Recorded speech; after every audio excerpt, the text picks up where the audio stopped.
بسم الله إن الحمد لله نحمده ونستعينه ونستغفره ونعوذ بالله من شرور أنفسنا ومن سيئات أعمالنا من يهده الله فلا مضل له ومن يضلل فلا هادي له وأشهد أن لا إله إلا الله وحده لا شريك له وأشهد أن محمدا عبده ورسوله إن شاء الله تعالى bu kitapımızdan Peygamberimiz sallallahu aleyhi ve sellem ömür beyanının 6 tane yer diyenleme kitabımızın devamı gelip yeten yerimizden nama el-mevdu el-thalith 3. yeri.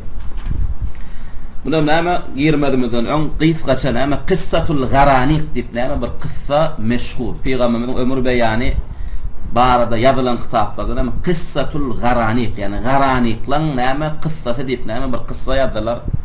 Olam nama Peygamberimiz sallallahu aleyhi ve sellem Mekke'de bir gün nama Kur'an okuyatıyor. Müslümanlara idinna. Müşriklerin hemmesi sinnavatır Peygamberimizin ettiyen vaadını diyen vaatlarını. Şonla nametiye ayetin içine bir söz okuyor şeytan. Peygamberimiz okuyatıyor nama şeytanım gıygırıyor butlarının adını tutuklıyor müşriklerin. Butlarının adını tutup gıygırıp bulardan şefaat ümit edilyenler deyip. Ona oturan müşrikler nama şu şeytanın sözüdüğünü bilmen Peygamberin sözüdür ötüyor. Peygamberimiz de nametiye Kur'an'ı kapıp secdeye gaytiye on müşrik Müslüman Mekke'nin hemmesi secdeye gaytiye. Ne için? Peygamberimiz okuyatıyor ve tilkel garanikul ula diye. Ve bizden bu nama beygeltiyen takzimleyenlerin butluğumuz var.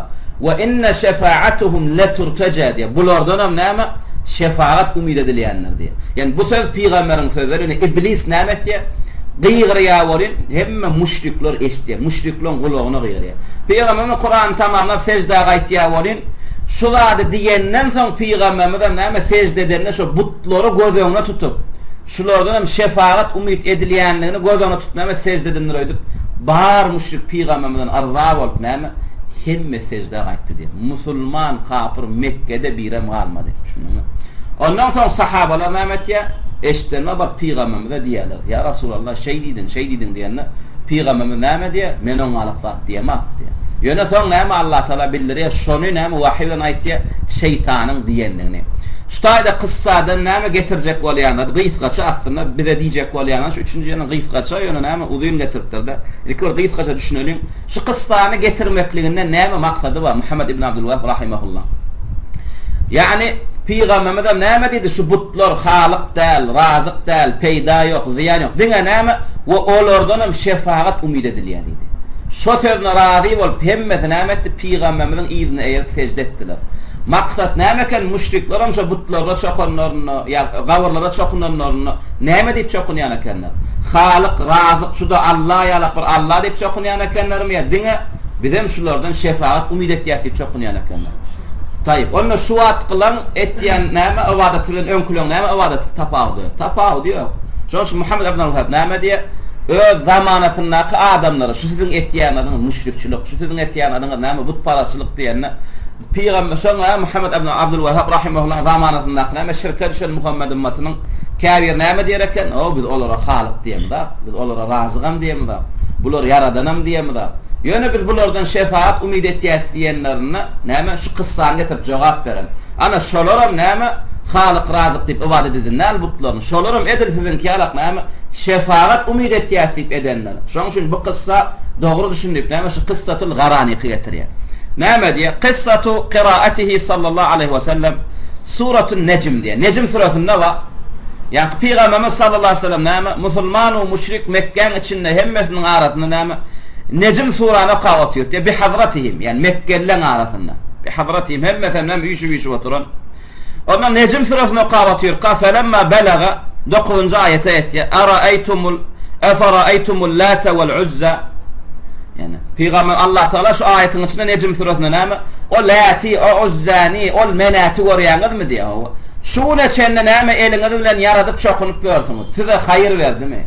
Ya sizden bir ziyan götürdü mü? Ne etti? Allah Teala inkar edip name inkar etmek bavatından name şolan ayetlerini getiriyor. Efara'aytumul Lata vel Uzza. O Lat'tan o Uzza'dan bir hayır gördünüz mü diye. Şu tak yetenle name elqa şeytanu fi tilavati. Şeytan name etti. Efara'aytumul Lata vel Uzza. Şun izinle name bir cümle koşuyor şeytan. Olam name müşriklerin kulağına Peygamberimiz aydan yalap koyuyor. Olam name tilkel araniqul gula diye. Tilkel garaniqul ula. Yani eferaytumul lata vel uzza ve tilkel garaniqul ula ve inne şefaatuhunne la turtaca diye.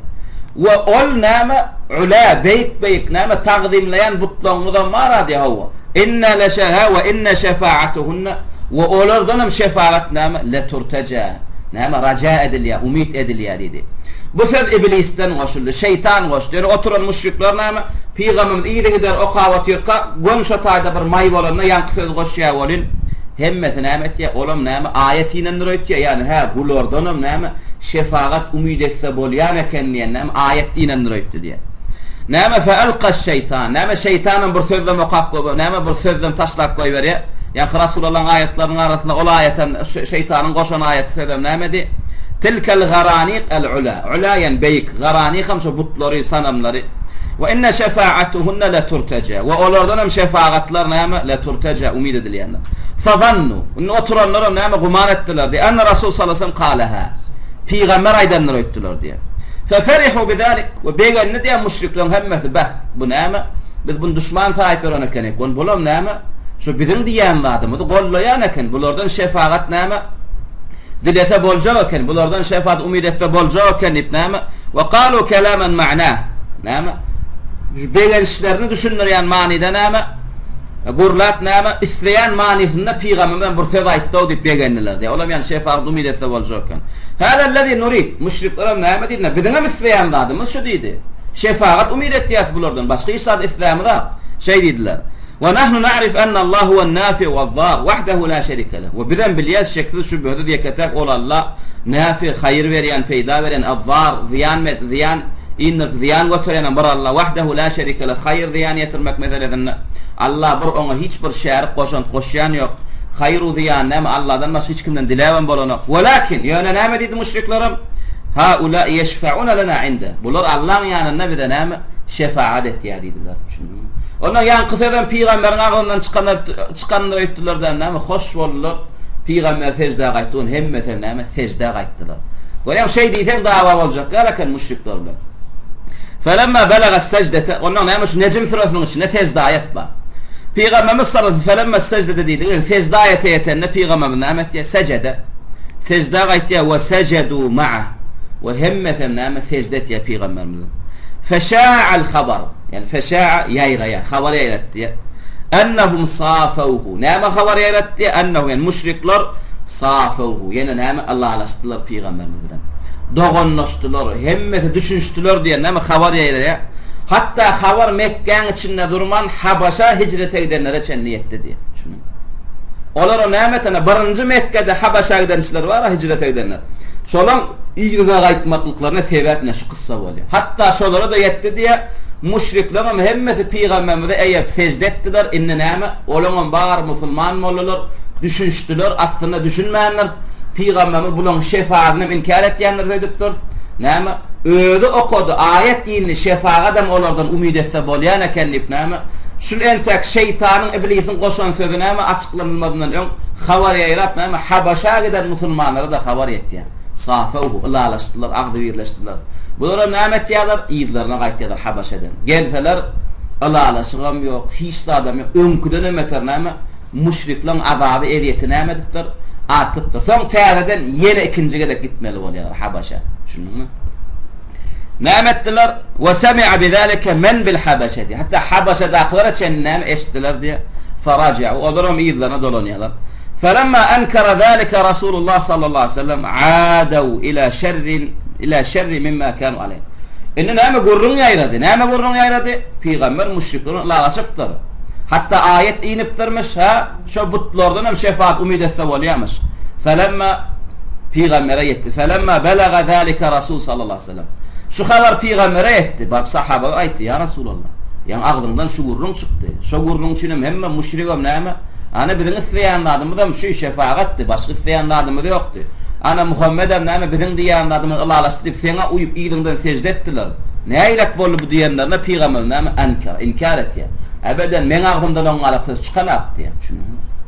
Men hay butlardan şefaat umid ediler mi diyerini inkar et ya. Ondan müşrikler Teala'dan Peygamber inkar eden nestillerden emettiler. Âdev diye. Aydık geldiler diye ila şerri mimma kanu aleyh. Önküdönüm beter hal ýagdaýa geldiler diye. Önküdönüm beter musulmanlara näme eziyet berip başladılar diye. Ve lemma qalu lehu ve gelibem näme kâbiri peygamberin yüzüne diýdiler. Inneke kulte zalika diýdiňa sen. Ha? Khaf min Allah gawnama peygamber gelibem yüzüne diýdiler ýa sen öýüňne we tilkel garaniqul ula ve inne şefaatuhunna la turtaja ýa diýdiňa şunu ýene peygamberimiz näme hakly yüzüne diýdiler diýdiň diýip gelip ashablara maýdy ya Rasulullah o şunu söz çykdy. Khafa min Allahi khawfan azima. Ervet Allah'dan gorkdy diýip peygamberimizden. Indi men nädip müşrikçilige çağıraydym mıkan? Ya müşrikler diýenlerini gollaydym mıkan? Ervet peygamberimiz sallallahu aleyhi ve sellem kalbyna gorqyn ya weyn Allah Taala näme ayet inler ya. Näme Hacın 50-nji ayetini inler ya näme diye. Ve ma arsalna min qablika min rasulin ve la nebiyyin illa iza tamanna alqa ash-şeytanu fi umniyetihi diye. Ya sen gorkma diye. Sen onu ağzından çıkaran, sen on diýen agam diye. Ýöne sen ýalak diye. Ondan öňe bir peýgamber uğratdyk diye. Ve ma arsalna min qablika min rasulin. Sen uğradyşypda senden öňe bir peýgamber uğradan bolsak, we la nebiyyin ya bir nebi uğradan bolsak diye. İlla iza tamanna. Megaram iza tamanna yani oqanna. İlla iza yani qara'a illa iza tamanna oqasa diye alqa şeytan. Şeytan näme bildirmesinden söz goşardy diye. Fi umniyetihi yani fi qiraatihi oqanna. Oqan sözlerinin arasına. Fi umniyetihi. Ba'da näme tamanna yani qara'a talamanitini veriyor. Yani fi umniyetihi yani fi qiraatihi fi tilavatihi. Şoňa Allah Taala näme diye? Yo sen yani Kur'an okawap ýurkan diye. İblis söz goşdy diye. Olan gulagyny etene göýe sen ağzından çykan ýaly getleşdirdi diye.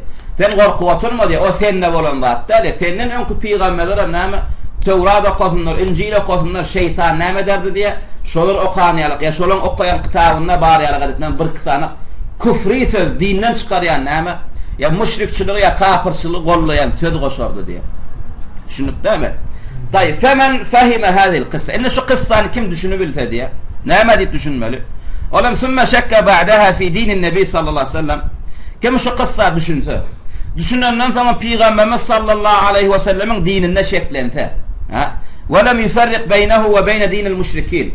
Ve ölen Peygamberin tevhid dini bilen kafirlan, müşriklan, müşrik dinini tapawutlandyr bilmese fe eb'adahullah. Allah onu haktan daş eder diye. Hususan in arafa anna qawlahum ve khassatan ve ayratin suratda näme şu sözün manysynı düşünün. Tilkel garaniq diýen yuradu biha al malaika. Näme ferişteleri godan ustudy. Tilkel garaniq yuradu biha al malaika. Biz näme diýdik? Sanam diýdik. Yani ferişteler eken. Sanam diýen ama näme tilkel garaniq yani al ula beýikdäki näme ferişteleri godan ustanmasa. Näme inne şefaatuhunna näme dedi? La turtaja olardan şefaatlar umid edilýär. Şu zatlar düşünüp bilmesem diye näme? Sen ab'adahullah. Allah seni haktan daş etsin diye. Allah seni haktan daş eden şünem sen peygamberin dini bilen müşriklerin dininin näme tapawutyny bilen hak diye. Taýip näme üçin müşrikler peygambere eýer secde etdiler? Sebäpden bizi gollady diye. Bizi bilen Allah arasynda diye olam näme? Şolardan şefaat umid etsen bolýanlygyny näme etdi diye tasdiq etdi diye.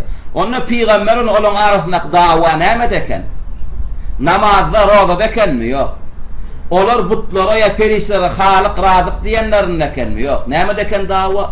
Biz bulardan diňe şefaat umid etýär. Biz bulardan diňe näme? Bizi Allah ýakynlaşdyrar diýen umid etýär. Şoň şeýle näme? Biz bulara näme? Allah ýakynlaşýar. Ýakynlaşýar. We niýetimizde de bulara ýakynlaşmakda, buların üstünden Allah ýakynlaşmakla. Şolaken näme?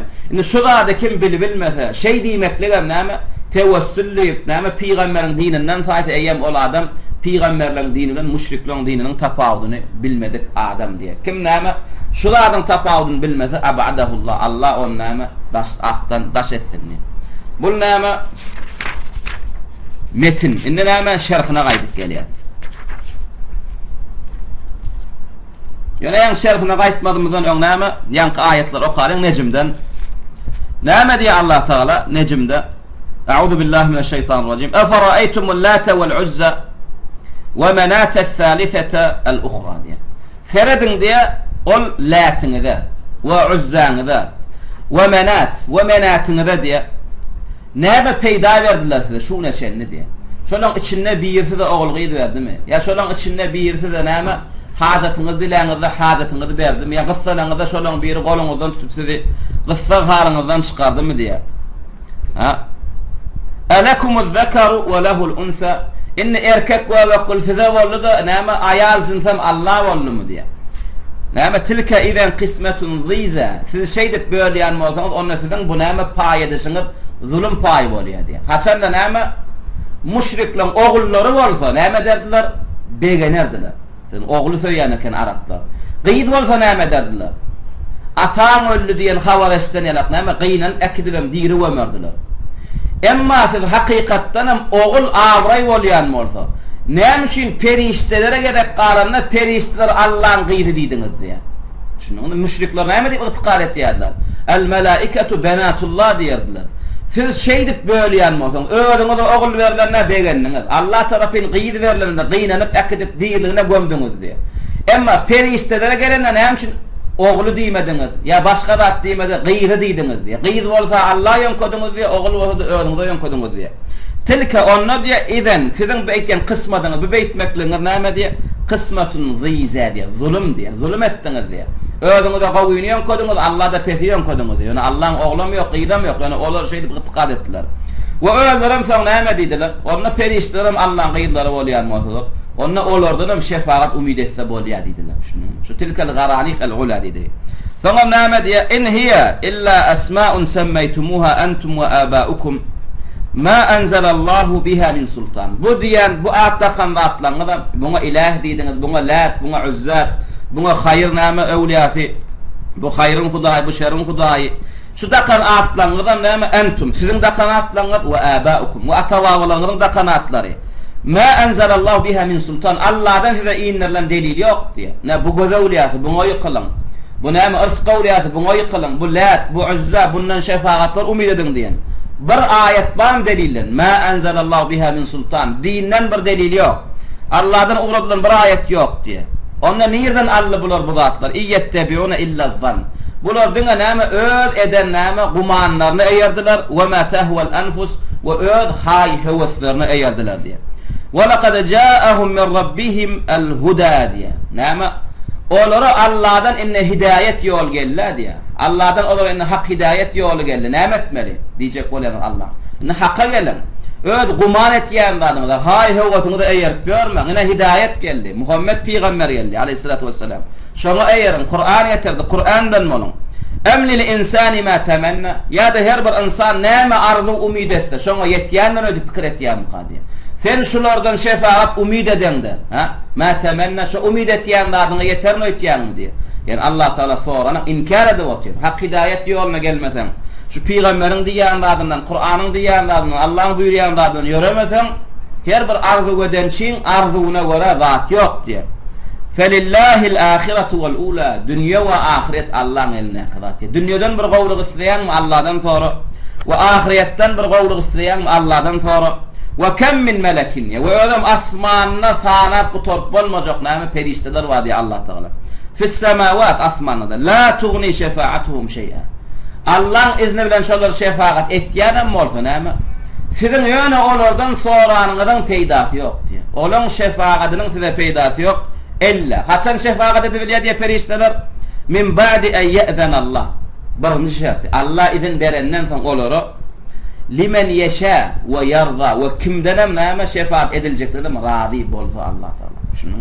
Şoň üçin näme hatta perişteler näme şefaat edebiljekler lakin Allah olara izin bermese illa min ba'di en ye'zen Allah diýdi. Birinci şert Allah şefaat edecekleri de näme izin vermeli. Sen git şefaat et diýip. İzin tapıldı doğru değil mi? Inni şu şefaat edecekler barıp şuna şefaat edecek diýse de näme? Allah şu şefaat edilecek adamdan razı olmalı. Şun şefaat edilmekliğinden islam olmalı. Allah razı olmadık o da istemedik o da perişteler näme şefaat edip bilecekler lakin. Şun şu näme diye emlil insani en temenna illa en temenna ve emlil insani ma temenna. Ya da adamın arzu eden dadı hasıl olayam diye. Köp adam köp zatlar arzu etdiye hasıl bolup durma. Köp arzu etýän dadyň näme hasıl bolany. Şoň üçin adam näme dünýede gowy we ahirette de näme Allah'ın arzalygyna duşup iki dünýede gowy ýaşamagy näme etmeli? Allah'ın indiren hak hidayetine gelmeli, İslam'a gelmeli, peýgamberiň ýoluna gelmeli, sünnete gelmeli. Kur'an'a gelmeli. Gelinle näme şerhine dolanıp gelelim. Şeyh Fawzan hafizahullah näme diýip açıklaýar. Hadihi'l qissa التي ذكرها الشيخ من قصص السيرة النبوية. Peygamberimiz sallallahu aleyhi ve sellem ömür beyanı barada yazılan kıtaatlarda ya Peygamberimizin näme kıssaları aglayan kıtaatlarda bir aglanan kıssalan bir yer diye. Tüsemme kıssatul garaniq. Öyle şu kıssanın adı näme? Garaniq adı bilen tanılýar. Ve hiye kema zukira ennehu sallallahu aleyhi ve sellem öyle şu kıssada aglanan näme diýip aglanan. Lemma hasanna diye. Lemma näme hasanna madin onunna geldi. Näme manini verdik? Näme manini verýärdik? Hine. Vakta. Yani lemma yani hasanna qara'a Peygamberimiz sallallahu aleyhi ve sellem Mekke'de müşriklerin yanında. Musulmanlar yani musulman müşrik 3 Mekke'de tür qalıp Peygamberimiz sallallahu aleyhi ve sellem Necm suresine qavatıyordu diye. Necm suresinin näme afara'aytumul lata vel uzza ve manat thalithatul ukhra. Onda qudir min ayetler. Şu ayetleri qavatıyor kanama fehiye ekber aslamul arab. Yani lat, uzza, manat diýen näme Arapların içinde en ulu butlarynyň adydy diye. Allah Teala näme şolar ýadgaryp şolaryň adyny tutup şularda näme hayır var? Hiç hayır yok. Size mätäç. Näme üçin Allah derejesine galdyrýaňyz? Näme üçin bulara ibadet etýäňiz diýip Allah Teala inkar etmekli üçin bulan adyny agdatdy.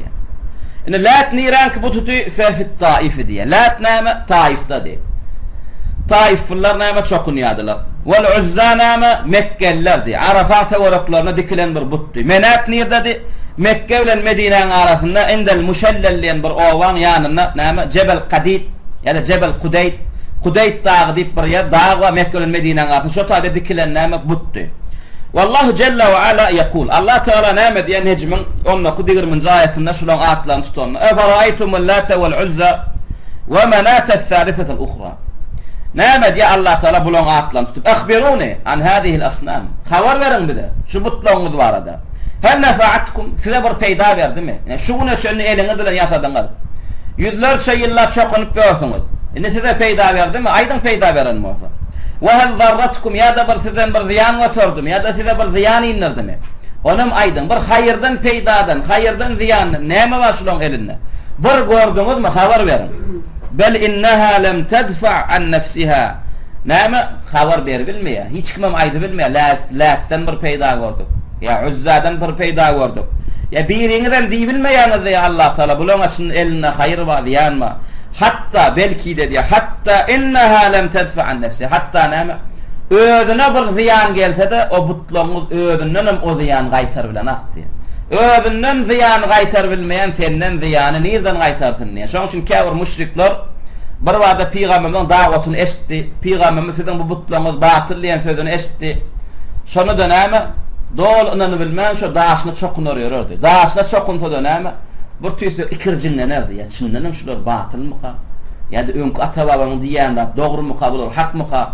Şey diýen gumanyna ibadet edýär galar bir ýeriniň butuna tilkisi gitdi diýär. Geldi de näme itler aýagyny galdyryp siýär, aýagyny galdyrdy danym butunyň üstüne siýdi bolinýa, ýa arabyň şonu aklaýlandy diýär. Da näme diýdi? Qad zallat diýdi. Men balat alayhi as-sa'alib diýdi. Enni delil boldy diýär, üstüne tilkisiýen bolsa diýär. Şunu özünden gora bilmeýär bolsa, nädip menden delaweter gorasyn diýdi. Şoň üçin adamda akıl ýok. Beýle näme öwliýalar, pirlerim öz awraýlaryny gora bilýän bolsa, näme derdiler? Şolaň öwliýalarynyň gabrlarynyň gatlaryna zina etýänler näme? Daşa öwrediler. Gargyslap dogrudan öz awraýyn. Şu wagt gözüňe getir. Bir takwadar bir alimi näme delin? Misal alalım. Öwliýa pirlik derejesine etipdir. Adamlar şoň ýanyna bak geraýyn çekse. Şol öwliýa pir, şolaň ýaňsesinden sypalarmy ýa-da gargyslap gowar ýanyndan.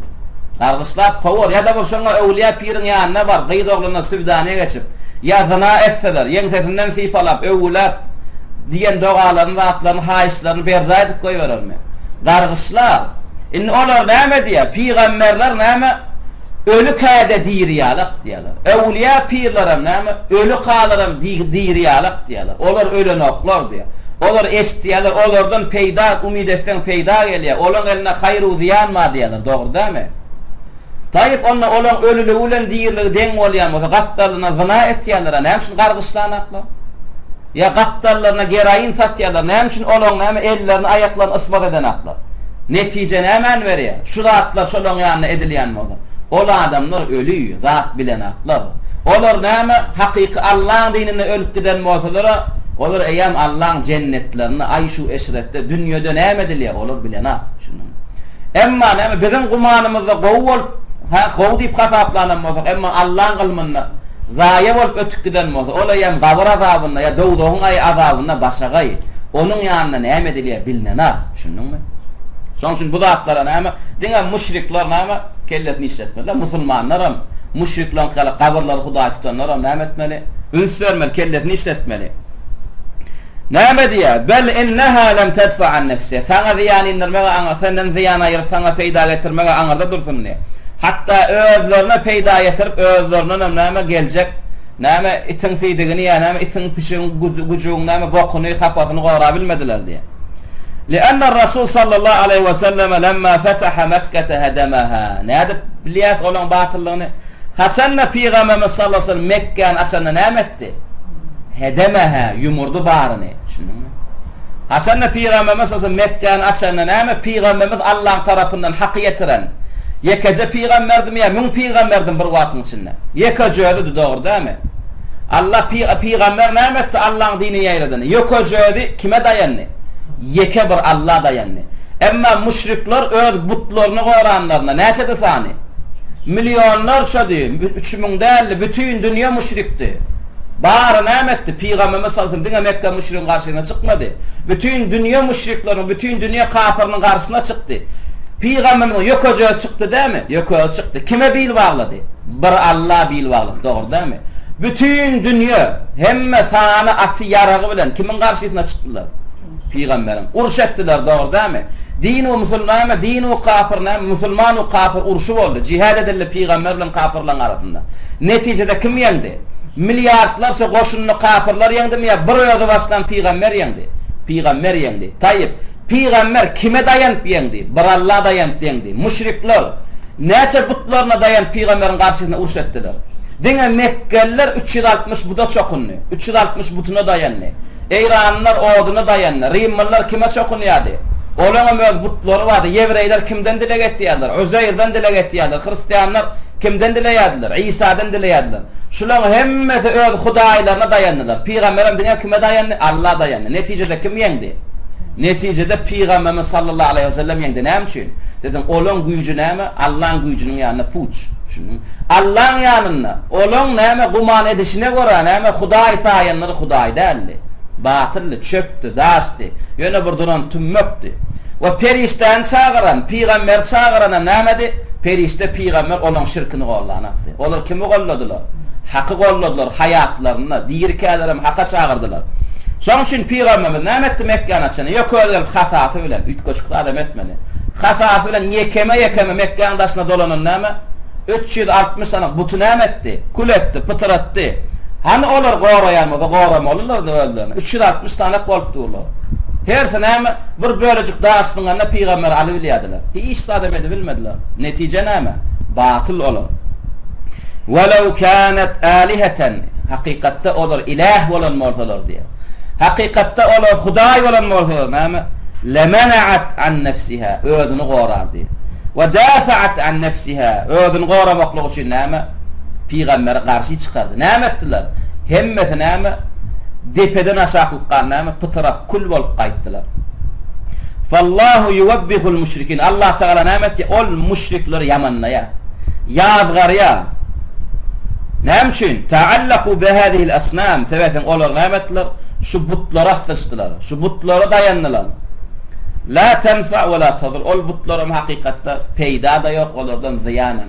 Peýda ziyan ýokdunym Rasulullah barp olan gaşyna gözlerine wapurdy. Näme diýdi? Ja'al haq ve zahaqal batil diýdi. Hak geldi, batil gitdi. Ve kanal batilu näme diýdi? Zahuqa diýdi. Batil asly giden zatdy. Şunu batil asly batyllar. Şunumy? Ýöne bir döwür näme hak estilmese batil bardyr edip girecek. Hak gelen ýerine batil durany. Şunumy? Şoň üçin näme 360-da näme peýda boldy? Bir peýda ýok. Şunumy? Şoň üçin şu adam näme hatda birini ýurtlamady. Eň ykdysady tarapdan pes ýurtnýar. Şu 360-y gujoklap oturan welaýet. Ykdysadyýetden näme peýda berýär olara? Şolardan hayır ziyan gelen bolsa şu vilayetin hemme halkı bu adam hem bolmaly.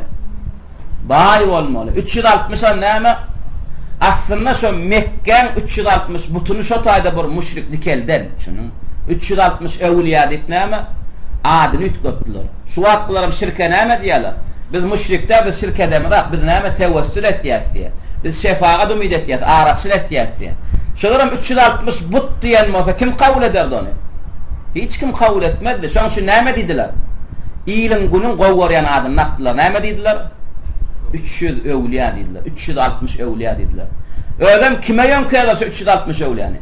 Orsun garan evliya pirler diye. Ors akidip näme etmiş 360 tane evliya pir atıp bir ýerde gömüpmüş diye. Ödem orsun atan evliya pirleri bolsa olan şu adaçen oğulları artıklar aramızda gezmekliği mümkün. Orsa näçinji illa attı? 38'den qaragynlygy diýilýän ýylla attı. Ondan öň ors evliya pir öldürmedi. 38'den qaragynlygynda näme 38'de? Basıwalle hemme dinar, molla, mufti diýilýänden baryny attı. 38'den beri näçe ýyl geçdi? 40 diýwal. 70 ýyl geçdi däme? 70 ýyl. Şolar atylan moza evliya pir. Köpede näme? 30, 40, 50, 60, 70, 80 ýaş. Yani 30'dan ýokardaky ýaş bolmaly, dogry däme? Şolar 30 bilen 70 80 aradaky ýaşly adamlar bolsa, şu neçenli? Şonuň artyklar, çoğuluklar, ogullar bolmaly, aramyzda bolmaly. Ana Aýşan orsdan öňelen näme? Aýşan. Aýşan hakyky insan bolan, hakikaten bolan ol adamynyň. Nebereler barmy? Ýok. Nebereler bar, şu adam gezip ýör, çağalar amma, artyklar amma, çoğuluklar amma, tanalya tireleri bilen, atlary bilen. Emma 360'ın birinin adı belli de. Bir awliyatynyň birinin adı belli de. Birinin rivayeti belli de. Birinin ogly neberesi ýazan kitaby barmy? 360 we hukmani suratda awliya we kitap ýazan bolmaly. Kur'an tefsirlän bolmaly, dogry däme? Hani sopanlaýar orsunyň öldüp geçen näme? Kitaby dura. Törahun orsunyň öşdi däme? Risaleti kitab bütün Türkmenistan üçin aýlanyp ýörer. Näme üçin bulan kitaplar bar? Ya Aýşanyň nebereler bar. Bular hakykat. Şunun hakyky bolanlyklaryna näme delil? Emma 360'ın birinin adı belli del, birinin neberesi belli del, birinin tiresi belli del. Hatta biri din üçün goýup giden adam ýok. Hatta birinin kıssasy ömür beýanyn belli del. Netice näme? Toslama. Şo taýda bir müşrik Peygamberimiz sallallahu aleyhi ve sellem Mekke'de yıkan näme 360 butunu gynanıp nämeden evliya adı bilen şo taýda näme but düken. Şunun şoň şu näme ondan başga da näme şo welaýatyň butukan. O aşyk aýdyň pir diýdi, wagt diýdi gidip näme etýärler? Ara gaçyp zina edip ewliýatynyň gabyrynyň ýanyna näme etýärler?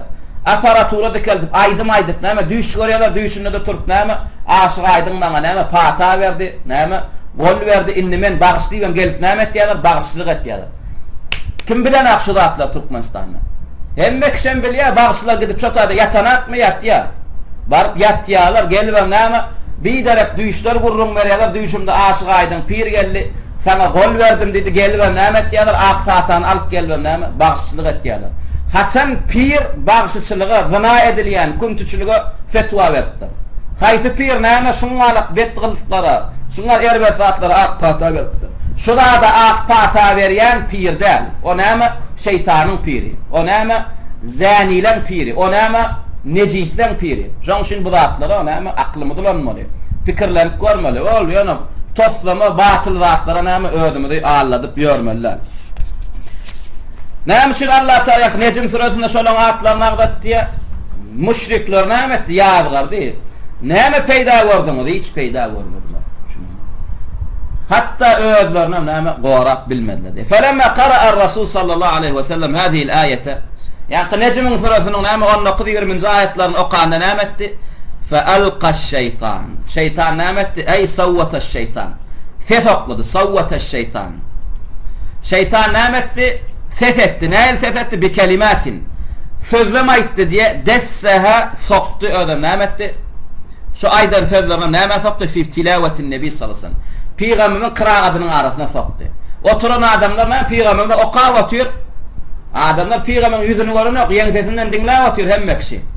Peygamberin kıraatynyň arasynda ýene bir sözleme goşuldy, onu ýygyny aklana diýip pikir etdi. Şo sözden Peygamberin agdyndan çykandyr etdi. Ýene şo tak şo sesi edip sokkan kim hakykatda? İblis, şeytan. Näle söze goşdy oğlum? Tilkel garaniqul ula. ol beyikteki garaniklar diyen kim perişteleri godana tuttu diye. Ve inne şefaatuhunna leturtaca ve olordan näme şefaat umid edilýändir. Olordan şefaat soran diyen sözünü goşdy. Hada kelam mineşşeytan. Yankı aydylan söz näme? O beyik periştelerden näme şefaat soran diyen söz kimden? Şeytandan. Şeytan näme etdi? Öz müşrikçiliğini rivayet etmekle üçün näme? Peygamberin tilavetini peygamber okawatyr kanama qırağadın arasına goşýar. Ve Rasul lem ya'lem bizalik. Peygamberden bilmedi o zady. Düşündüňmi? Peygamberimiz bilmedi. Walakinnel müşrikîne semi'uhu. Yani oturan müşrikler nämet eşitdiler. Feferihu ve öden beğendiler. Bak peygambere näme diýip otyr? O periştelerden hem şefaat dilen, şefaat umid edin diýip otyrlar. Näme ve qalu zekara alihatina bi hayr. Yani أفرأيتم اللات والعزى ومناة الثالثة الأخرى وتلك الغرانيق العلا وإن شفاعتهن لترتجى نام أفرأ اللات عزى منات ونام يقرداق perişteler olordan şefaat soran değilse müşrikler näme yankılıp cümle dalsan diňe periştedenler öňünden agdalanlar atf edilýär bäde. Öňündäki agdalanlardan onda şefaat sorasa boljak ekenlik näme Bidin butlanmadı inne gowluk bilen agdadaw. Bidin ilahlenmeden näme gowluk bilen agdadaw dip näme etdiler? Begenli diýen müşrikler. Begenliler. Tamam näme etdiler? Öz aralarına gurrun etdiler. Ve hadallazi nuriduhu. Aslında bidem ha bular düşünmänir. Bidem bulardan isleýän badymyz şefaatdi. Bidem bilýät ýere goýu yaradan Allah. Bidem bilýät ýere goýupda bir janyna rızkyny berýän Allah. Allah'dan bildiğin çöp başını kıymıllamayanın bizden biliyat yönü, bizden bulurun ama yakınlaşardık. Hâzellezî nuridu şefaattı bizden isteyen adımızdan dediler diye. Nahnu la naqsud minha illa şefaat. Biz bunlardan şefaattan başkarat näme umid etmedik dediler diye. Ve illa nahnu na'lemu ennaha la tadur ve la tanfa walakin nahnu nuridu şefaata. Ama hakikatte bizden biliyadık. Bunlardan peyda diýen yoktu. Onu yöne biz bunlardan näme şefaat istedik diye. Ve Muhammedun kal ve inne şefaatuhum la turtaca. İnne näme? İnne bolaydı Allah lastıqana Muhammedun adam inne ayda watyr. Olordan hem şefaat soran. Olordan hem şefaat umid etse bolýar diýdi diye.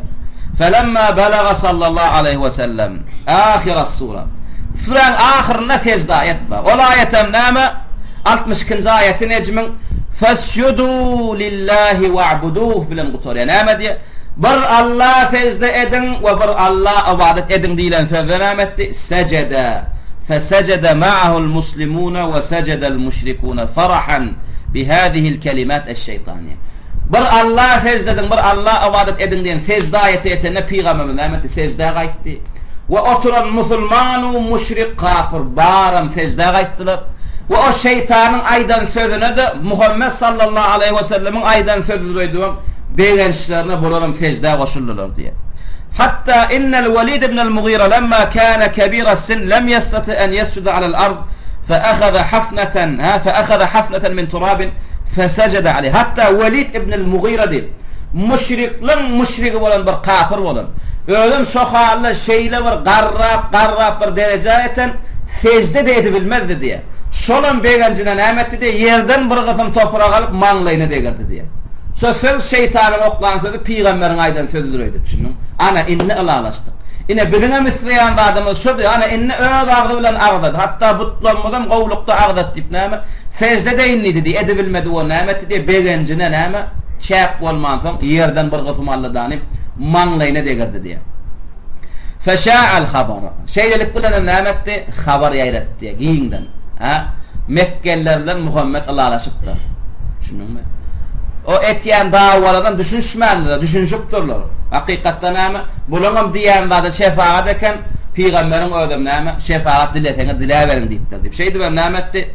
Habar eyledi. Näme habar eyledi? Tasalaha ma'al müşrikin. Müşrikler alalaşdy. Ve ennehu aqarrahum ala ibadetillahi vel uzza ve menat. Ve ödem nämetdi? Näme ikrar etdi bolýar? Lata, uzza, menata näme? İbadet ediberim. Min ejli talab şefa niyetiniz olardan şefaat bolýan bolsa ondan sonra verin çokuny verin diýip näme olaram gollady diýen näme habar eýretdi diýe. Hatta habar näme wasal al-habar ila al-muhajirin fi ard al-habasha min al-muslimin. Hatta şu Habasha Eritrea Etiyopya tarapyna Necaşiň ýanyna giden hicretdäki gezip beren musulmanlara da habar etdi diýe. Olaram näme etdiler? فعادوا من الحبشة نامتلر حبشة مكة دولن قايتلر فلما وصلوا إلى مكة يتنر نامتلر وجدوا هذا الخبر غير صحيح نام خبر doğru دالكن yalnız خبر يتتر onu gelen sonlar bildiler diye وأن المشركين ما زالوا على عداوتهم للرسول صلى الله عليه وسلم وتضييقهم على المسلمين ومشرiklerim şuna çennem namaken Peygamber'e etyen düşmançılıklarını ve Müslümanlara etyen qatışlıklarını ayırmanlarlar. فلما أخبروا النبي صلى الله عليه وسلم أنه قرأ هذه الكلمات إن نام Peygamber'in sözünün arasından kıraatının arasından namedirli yankı şeytanın oklan sözleştirli. Müslümanların bir vada bilmediler bu söz Peygamber'den çıkmadığını. Gelip name Peygamber'e ayttılar. Ya Resulallah sen ardından tilkel garaniqul ula ol beyktak perişteler ve inne şefaatuhunna la turtaca ve name layaktan menattan uzzadan şefaat umid edişini diyeler. Bulardan hem şefaat umid ediverin diyen name söz çıktı. Deyip name yüzlerini sallap hazine name Peygamber'e haber verdiler. Velil Peygamber namet ya hazinen şedida. Hazine huznen şedide. Ervet qiynan ne diye Peygamber. Ervet qiynan ya. Zaten Peygamber nama şirk bilen tevhidin tapağını biliyadi. Ve şolon etyanlarının şirkliğini biliyadi. Yani ne edip ağzından bu söz çıktı. Qiynan ya Peygamber ervet. Ve asabahu hemmun şedid. Ervet nama qati qama uçuraya Peygamber. Ervet hem geliyor, qam geliyor Peygamber'den. Hatta enzelallahu kavlehu Teala fi suratul Hac. Sonra Peygamber Allah Teala namet ya. Hac suresinde şu ayetleri inler ya. Beyan et ya. O söz sen ağzından çıkana kıynanma diye. O sözü sen sözün arasına koşan şeytan ne? O şeytan bunlarla pısıp pucuğurluğun nama dine sen ulan etmedi diye. Senin önkü peygamberlerin nama sözünün davetinin arasına da soktu diye. Şu sen ona kıynanma o sen ağzından çıkan sözler diye. Allah Teala nama diye şu surelerde, şu ayetlerde hacın 52, 53, 54, 55. ayetlerine وَمَا أَرْسَلْنَا مِنْ قَبْلِكَ مِنْ رَسُولٍ وَلَا نَبِيٍّ diye. Yani senden ölen peygamber, rasullar, peygamberler, enbiyalar gelse diye. İlla izâ temenna. Yani Kur'an okusalar, Tevrat'tır, İncil'i Allah'dan inirilen olarak kitaptır, sahifadan okusalar diye. Elqaş şeytanu fi umniyeti. Şeytan nama bildirmezlikten hile edip nama söz koşardı diye olan kıraatının arasına. Feyensahullahu ma yulqiş şeytan. Sen korku oturma. O şeytanın o aydan sözüne ama qadir etme. Allah Teala yensah. Allah Teala bozar diye. Ma yulqiş şeytan. Allah nama şeytanın oklan sözünü bozar diye. Sümme yuhkimullahu ayati. Sonra öz indiren ayetler mehkam eder diye. Yani hiç şeytan olarak söz koşabilmez diye. Wallahu alimun hakim. Allah Teala nama o şeytan sözü oklamodunun öngön bilyade şeytanın onu eteceğini. Yani Allah Teala şeytana nama takdirde o söz oklar yalagattı bir hikmeti var. Şunun mu? Bir hikmeti var. Müslüman o kafir bağırılacak oluyor. Hayti bu sözü ağırlanıyor. Hayti bu sözü ağırlanıyor. Yerde edilen zatlardan hem hemmesinde hikmet var. Allah Teala her bir etkiyandan hikmetli etiyor. لِيَجْعَلَ مَا يُلْقِ الشَّيْطَانُ فِتْنَةً لِلَّذ۪ينَ ف۪ي قُلُوبِهِمْ مَرَضْ وَالْقَاسِيَةِ قُلُوبِهِمْ diye. Allah Teala ne edecek oldu diye. لِيَجْعَلَ Allah etti diye. Ne şeytanın oklan sözünü fitnet etti diye. Sinek etti diye. Bağırlak gördü diye Allah Teala. Kimin yüreği küfre dönüktür. Ya kimin yüreğinde kesel var dolu tevhid oturmanlar. Şoları bağırlamak için. Şoları yüze çıkarıp size bildirmekle için Allah Teala nemeti kâvır zatlar neme. Sinek hükmünde nemeti ya adamların arasında neme amala getiriyor. İş adamların arasına getiriyor diye. Ve inne zalimine lefi şikâkin ba'id. Ve inne zalimin ve elbette zalimler kafirler neme. Ervet şikaktadır diye. Ervet neme bedbahtçılıktadır diye. وَلْيَعْلَمَ الَّذ۪ينَ اُوتُوا الْعِلْمَ اَنَّهُ الْحَقُّ مِنْ رَبِّهِمْ فَيُؤْمِنُوا بِهِ فَتُخْبِتَ لَهُمْ قُلُوبُهُمْ وَاَمَّا نَعْمَ alım verlenler diye. اَنَّهُ الْحَقُّ مِنْ رَبِّهِمْ bilirler diye. Allah Teala'dan neyme hak indirliye ve neyme batıl. Adamların arasında ağdalayan, aydılayan zatlan haysı batıl. Kimde alım olsa alımına kaytararlar bilirler diye. فَيُؤْمِنُوا بِهِ ve iman ederler hakka ve reddederler, terk ederler batıllıya. فَتُخْبِتَ لَهُمْ قُلُوبُهُمْ ve o hakkam فَتُخْبِت qaim olur olan yüreklerine diye. Olan yüreğine hak qaim olan son diye. Ol aydılayan batıl sözler onlara tesir etmeye diye. Olan kalbinde oturan batılı hiç kaçan ecil etmeye diye. وَاِنَّ اللّٰهَ لَهَادِ الَّذ۪ينَ آمَنُوا اِلٰى صِرَاتٍ مُسْتَقِيمٍ Ve Allah Teala'dır yeketek näme lahad, näme gönüpdürjek, dogry ýola iterjek iman edenler diye. Yeketek Allah'dır ila sırat-ı mustakim. Sırat-ı mustakima dogry ýola iman edenler iterjek, gönüpdürjek, tawfik hidayet berjek bir Allah'dır diye. Ve la yazalü'llezine keferu fi miryetin minhu hatta ta'tiyehumus sa'atu baghtatan ev ya'tiyehum azabu yevmin azim. Ýöne näme diye kafirlerin hiç gasan miryeti ayrılmaz diye. Mirye şek şübheti. Ýöne kafirlerin hiç gasan näme bir Allah ibadet edilmekligi, bir Allah çokunulmakligi, bir Allah'dan şefaatler, hayırlar umid edilmekligi, bir Allah ibadet edilmekliginin hakdygyna näme hiç gasan kafirlerin yüreginden şek şübheler ayrılmaz. Ta näme olan üstüne kıyamet basýança diye bagdaten. Duydansız bir kıyamet geläýmese ya da olan üstüne näme ervet azap geläýme, azaply gün geläýmese olar näme şek şübhesinden gaýtjak gelýär diye. Haçanna olan üstüne kıyamet gopsa, haçanna olan üstüne azap inse, dowzak warsa onu bilerler diye Allah'ın hakdygyny. Ve ondan başka ibadet eden zatlarına batıllığını bilerler diye. Näme kafirler ta şu ikiň aýtan bolsa birini görýän çagar kalplerinden şek şübheler, küfürler näme aýyrjak geldi. فأبطل الله ما ألقاه الشيطان في تلاوة الرسول صلى الله عليه وسلم ونسخه. Nämet Allah Taala ýanky aýatlarda näme şeytanyň oklanmadyny peýgamberimiň kıraatynyň arasına näme batyl etdi, bitire näme etdi, batyllygyny aýtdy. O näme Allah'ın indiren wahyy däl we peýgamberiň ağzyndan çykan söz däl, ol şeytanyň oklan sözü diýip näme äşkar etdi, batyla çykardy we bozdy, aýyrdy. Ve ahkama ve näme öz ayetlerine näme mahkam etdi, bekeltdi. Thabbata ayatahu allati anzalaha fi zamm al-asnam ve ibadatiha. Ve näme şo taýda näme afaraytum al-lata wal-uzza ve manat al-thalitha al-ukhra dida. Yo, izinden şefaat umid edilýär, ol batyl, o men sözüm däl Allah Taala. Şolar batylmy, şo manat, uzza, näme Allah bulun hemmesi batıl ve başka da näme zatlardan şefaat umid edilýär batıl. O adam Allah Taala näme etdi, şo batyllygyna goýdy. Ýa-da şeytan oklan sözüne näme puja çykardy. Näme el-hasıl kıssatul garanet diýilen ine şu. Şunuňmy? Ene şu kıssada näme ken müşrikler isleýän zady, ine diňe şu jagaşlady bilsek şonu bilýär peýgamberiň dini bilen müşriklerin dininiň näme. Näme ken niyet eden zatlar butlara ibadet edenler. Diňe şefaat eken. Şu wagt bilen niyet etýän zady näme gabarlara sığınanlaryna, ewliya pirlere sığınanlaryna näme diňe şefaat diýerler, araçy diýerler, başga etýän zatlar ýok. İkisini diýen zady diňe eken.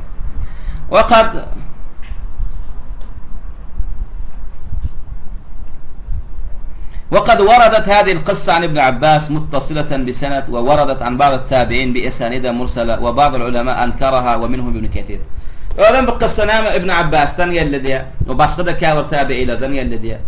Ve ulemalarım näme İbn Kesir rahimehullah näme batyl etdi diye. Bu kıssa näme batyl. Aslın kâfir ulemalara näme düýbünden ýok kıssa diýdi. Şunu tilkel araniqul guladi da aslan ýok, batyl yasalan da. Şunu. Ama kâfir ulemalara näme ýok senette geldi, ýöne näme manisi munkar. Ýani وتلك الغرانيق العلا وإن لشفاعتنا ترتجى نامة وثد باطل إبليستن دي. طيب مقصود الشيخ نامة أشارنا مقصود الشيخ من إيرادها أن المشركين يقولون يعني المهم شيخ رحمه الله شو قصة getirmek liginden maksadı name bu kıssa zayıf mı bu kıssa sahih mi ya ulemalar name noktayı nazar name şu kıssada senedi sabit mi ya senedi sabit da mi onu bile bildirmek derler. Maksadı näme şu kıssan getirmeklikten? Maksadı näme? Müşriklere siz näme şu şular ibadet etýäňiz diýenlerine näme diýip jogap berdiler? Nahnu la na'budu hadihi al-asnam ala i'tiqadin annaha takhluqu ve tarzuqu ve tenfa'u ve tadur ve innama na'buduha talaban liş-şefaa'a bi an teşfa'a lana 'inda Allah azza ve celle. Näme diýerdiler müşrikler? Haçan siz butlara çokunýaňyz, periştelere, ewliya, salihlara sığınýaňyz diýenlerine näme diýerdiler? Ya biz bulara ibadet edemiz ve itiqadımız näme? Inancımız bular yaradı bilýär. Ya bular rızk ber bilýär. Ya bulan eline peýdadan ziyandan wappa. Bu zatlara itiqad edemiz. Zat biz bulan hakynda diýär. Ve innema ve diňe yekeje zat biz bulardan soraýan zadymyz. Bulara ibadet edemiz ve bulardan talap etýän zadymyz diňe şefaat diýdiler diýär. Bulardan bar umydymyz Allah'ın ýanynda bir de şefaat etse bir de araçy bolsa bir de Allah ýakynlaşdyrsa diýär. Başka etyen umidimiz yok diye. Fallahu abtala hada. Allah nemetti öz ayetlerinin şu gumani nemetti batıla çıkardı. Şeytmekliğin özü şirk dedi.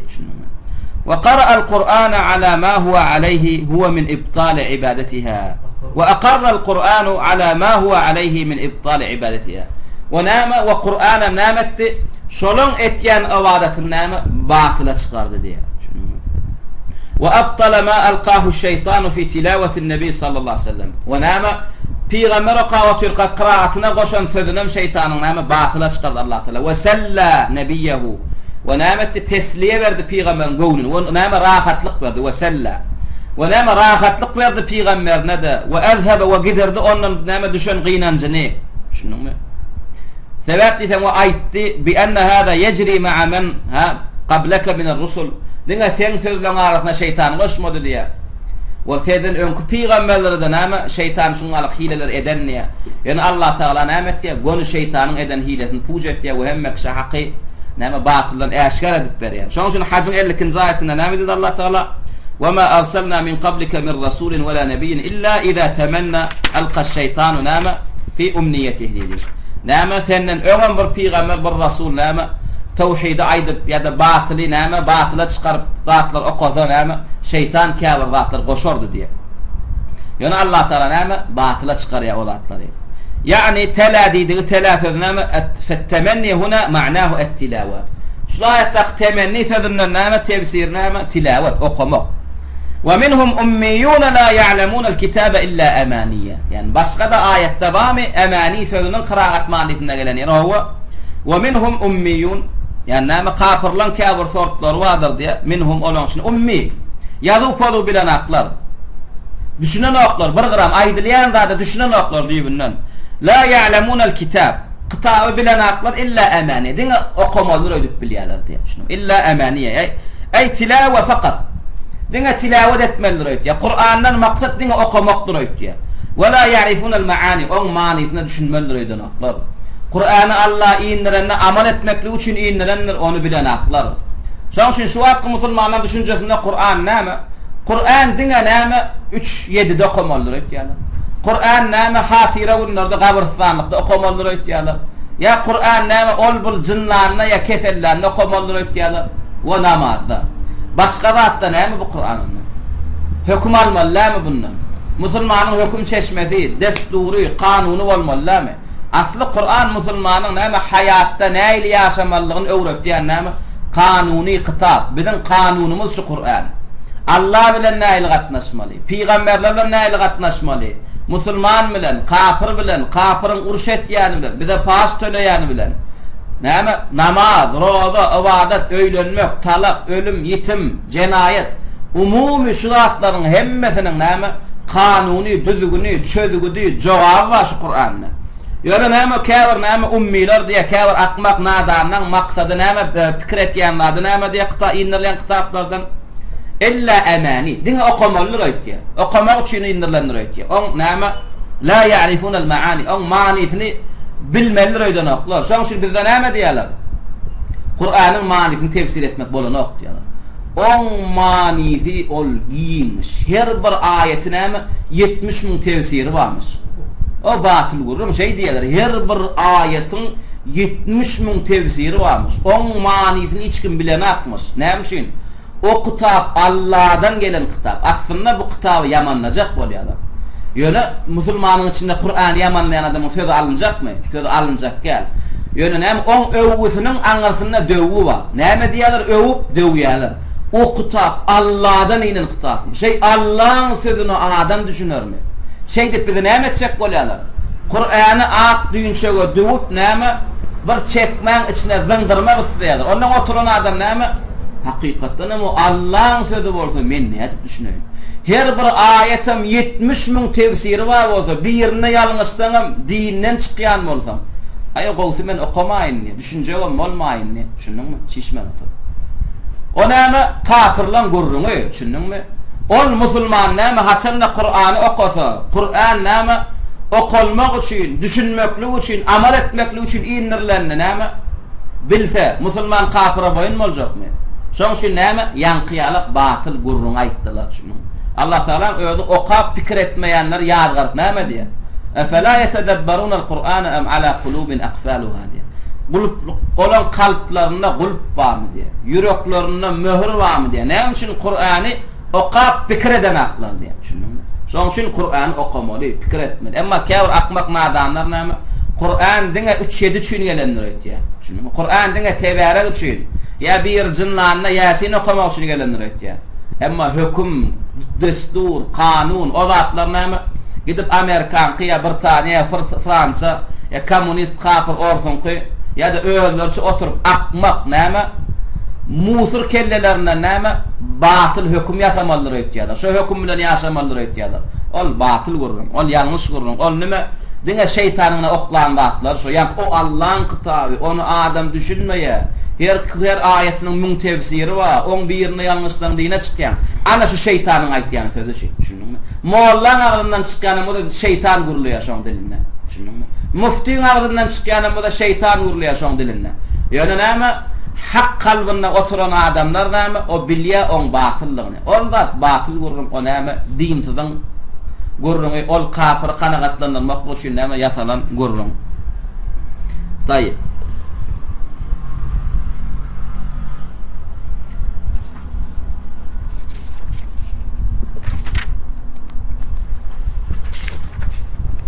Näme diýdik? Emani näme? Tilawat manysyn berýän eken diýdik. Dogry dämi? الشاهد ومنهم أميون يعلمون الكتاب إلا أماني أي كافر نعم أقمق نادان آدمنا نعم فكرة دردي الله إنريان وحيلرنا أي تلاوة فقط دين أقوم الله بفكرة دردي ولا يعرفون المعاني ومعنيثنا نعم بالملال معنيثنا düşünüp bolanoq dip düşünürler diye. Tamam aşağıda Osman radıyallahu anhu näme öldürülecek ýeçesi aydın bir goşgusyny getirýär. Şo goşgusyň içinde de näme temenna kitaballahi أول ليله وآخره لاقى حمام المقادر diye. Temenna yani tela okudu diye kitab Allah yani Osman radıyallahu öldürülünü Kur'an okava türka öldürülü dip näme goşgusyny aýtdy. Şahit näme temenna yani tela qara'a kitab Allah. Şunu. Yani eş-şahidu min el-beyt yani aydan goşgudan şahit näme temenna kitab Allah ey tela yani şu temenna kitab Allah'ın kitabını temenni etti yani Allah'ın kitabı okava türka näme Osman radıyallahu anhu öldürülü diye.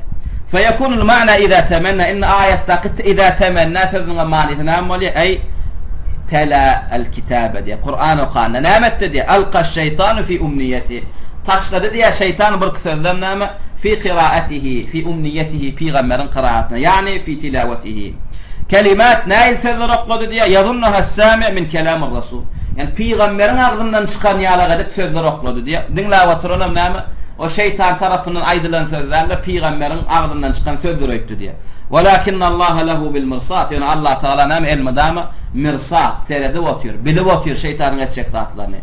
Yubtilu kelame şeytan. Dessine şeytanın bir batyllat aýdylýarmy Allah Taala batyla çykaryp näme öz dinini, öz kitabyny, öz ayetini näme peygamberiniň dinini gorak oturýar Allah Taala. Ve yuhkimu ayati ayate ve näme öz ayetlerini beket. Yani anna Allah hafizu dinehu ve hafizu kitabe. Tella tebessem Allah Taala näme boýnally men öz dinimi, öz kitabymy gorak. Şoň üçin Allah'ın dinini, Allah'ın kitabyny inni hiç ütködüp biljek ýok.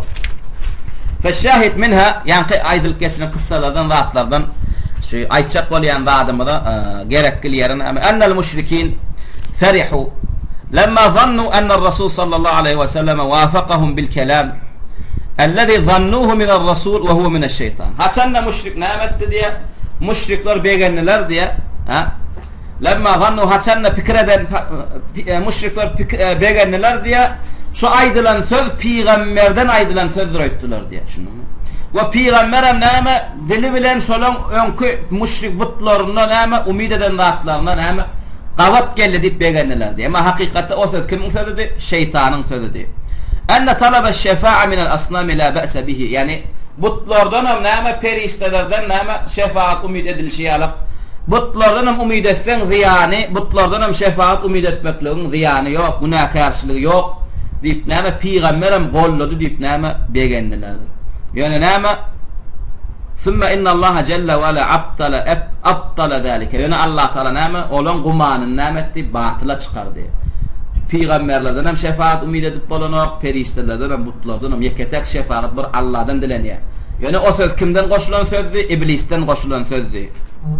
Ve beyyene ennehu la tecuzu ibadete gayrillah. Ve ödem näme Necm suresinin en son ayetinde näme beyan etti. Allah'dan başka hiç kime näme ibadet etmeklik bolanok. Li ayyi qasdin kan. Näme niyet bilen hem bolanok. Şefaat niyeti bilen ibadet et.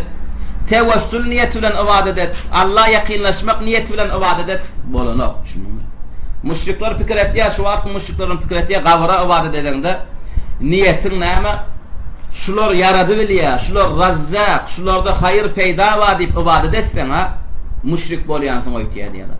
Emma şulara ibadet edende niyetin bul Allah ya bu yarat ya bu rızk beren ha, o niyetlerlenip diňe şulardan şefaat umid etsen, ol araç tutmaklyk, ol näme? Dinden çıkmaklık bolanok diýip pikir etýär. Ol batıl. Allah Teala näme niyet bilen eder? Allah'dan başka ibadet etdiňmi? Şol näme? Şirk bolýar, şo dinden çıkmaklyk bolýar. Şoň üçin Allah Teala näme we beyyana ennehu la tejuzu ibadetu gayrillah. Li ayyi qasdin kan talabu şefaa ew gayrihi. Şefaat talep et, Allah yakınlaşmaklyk talep et, umid et. İşimi yok. Näme niyet bilen Allah'dan gaýra ibadet etdiňmi? Eýem şonuň näme şirk hatatlygy. El ibadetu hakkun lillah. Näme üçin? İbadet diýilýär, yeketek Allah'ın haqqy. Allah'dan başka hiçbir suratda, hiçbir niyette näme? Allah'dan başka hiçbir zada ibadet edip bolmaýar. Ve la yejuzu ibadetu gayrillah li ayyi qasdin kan. Näme niyet bilen boluversin? Niyetin näme bolsa boluversin. Öwliya pirsiylemek bolsun, Allah'ın öňünde edep bilip bolmaklyk bolsun, işimiz yok. Allah'dan gaýra aýdylanjanyny berdinmi? Allah'dan gaýryň adyny tutup çağırdynmy? Eýem şonuň näme? Allah'dan gaýra ibadet etmeklik bolýar. Allah Teala Yunus'un 18-nji ayetinde näme diýär? Ve ya'buduna min dunillahi ma la yadurruhum ve la yenfa'uhum ve yequluna haula'i şefa'una indallah. Näme? Bir topar müşrikler ibadet ederdiler diye Allah'dan gaýry zatlara. Özlerim dillenýärler, dille de aýtýarlar, ma la yadurruhum ve la yenfa'uhum, onlardan peýda ziyanam ýok. Näme? Ýöne näme diýärler? Biz olara ibadet edemiz, olar halyk, razyk diýip ibadet edemiz.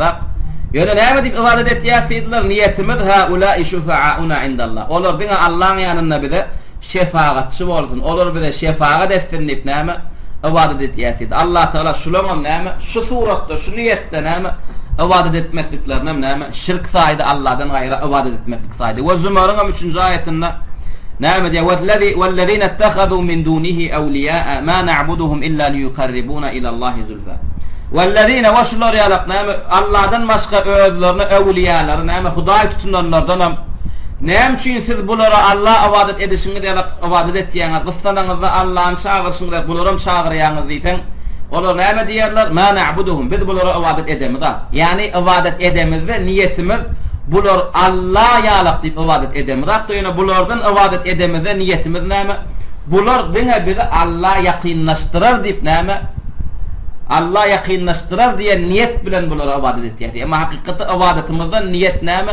Bulan üstünden Allah yakınlaşmaklık ya da bulara özümüzü Allah yakınlaştırmaklık diýerdiler diye. Birem näme? Hawa biz bularda hayır we bularda hayır diýen bulan elinde bular halyk razyk diýip näme? Itiqad edemiz diýerdi. Birem itiqad, buňa itiqadymyz bar diýmezdi.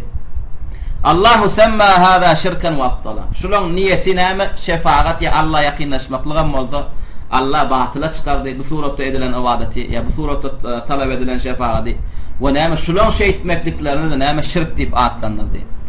Ve ma qala ar-rasul hadihi al-kelimat allati fi al-qissati inma qala ve inma qalaha ash-şeytan. Ve ýa qissada näme olardan şefaat umid etse bolýar diýen adam peýgamber diýmeli.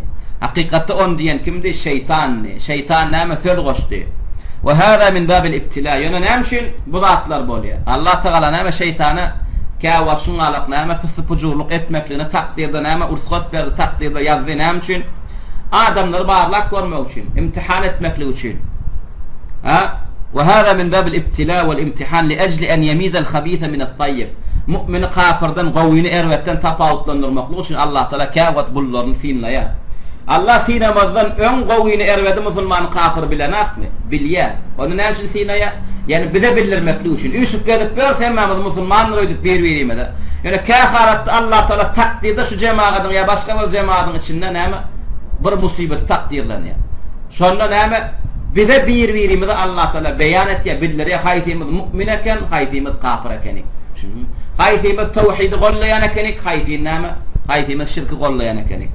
Allah Taala bilip dur sinamazından ön kim musulman kim kafir ýöne biz näme adamyň ýüregini bilemiz. Şoň üçin Allah Taala gullarynyň arasynda käwat näme şuň alaqatlar, hadiseler, musibatlar inlerip näme etdirip inlerip durýar. Näme üçin gowyny erwetden musulmany kafirden näme tafawudyny bir-birimize bildirmekli üçin etýär. Thumma inna Allah yuzilu hadihi al-fitnata we yubqi haqq. Soň näme musulman kim kafir kim gowy kim erwet kim näme hemme aýdyň belli bolan. Allah Taala bu fitnäni aýyrýar.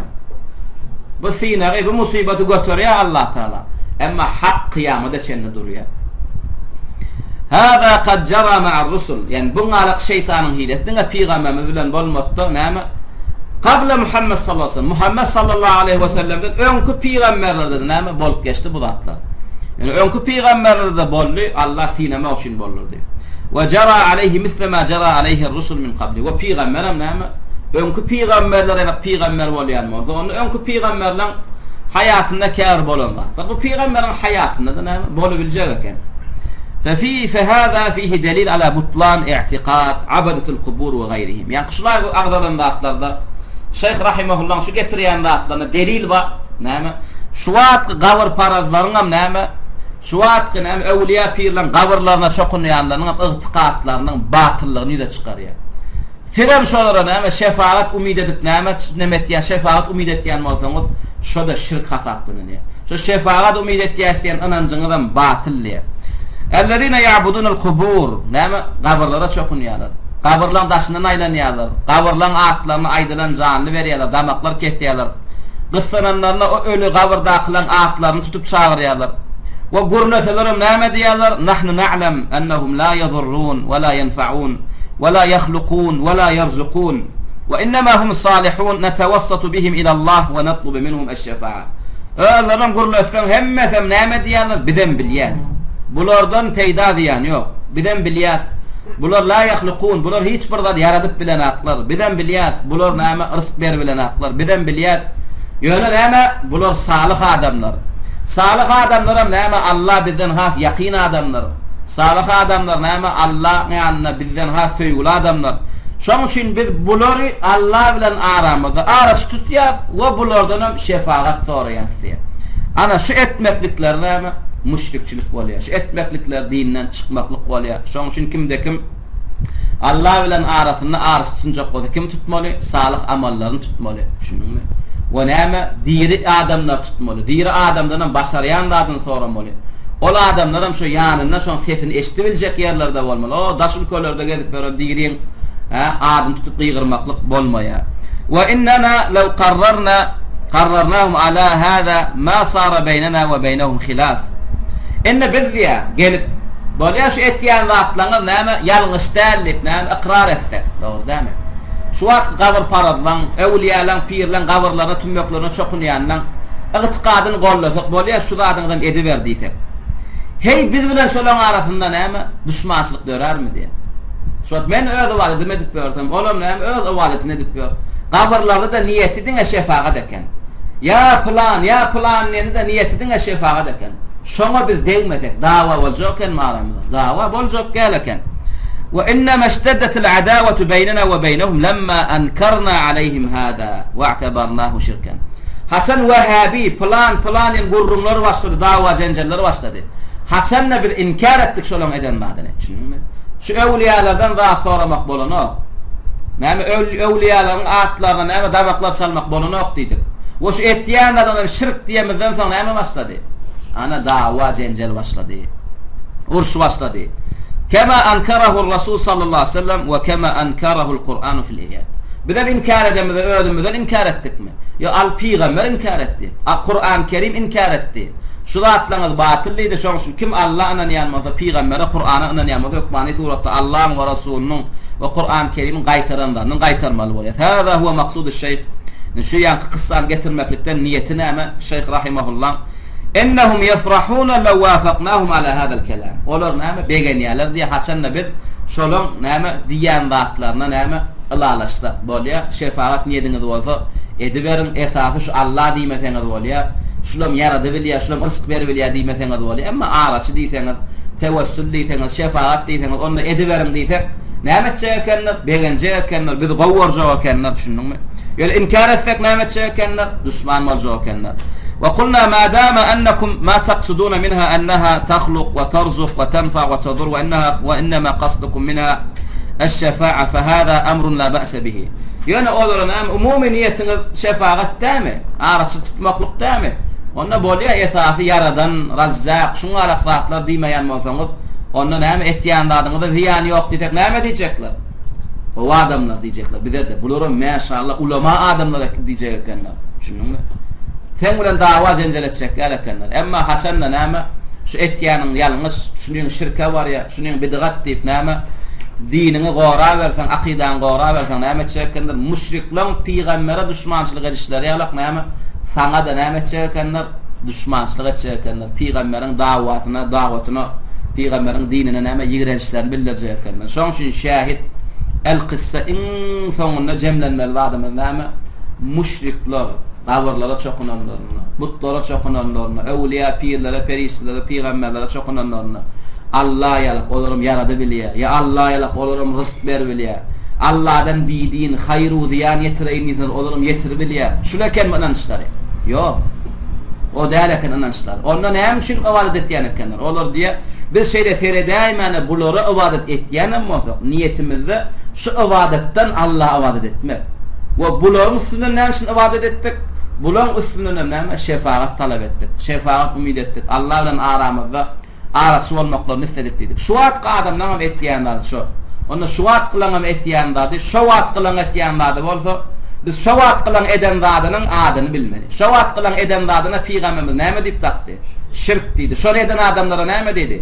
Müşrik diýdi. Onda şu wagt edilenler, şu adam edilse näme etýär? Şirk diýär we şonu etýän adamyň tawba edip gaýtmasa müşrik diýär. Şunukdamy? Wallahu ta'ala a'la ve a'lam. Vesselamu aleykum ve rahmetullahi ve berekatuhu.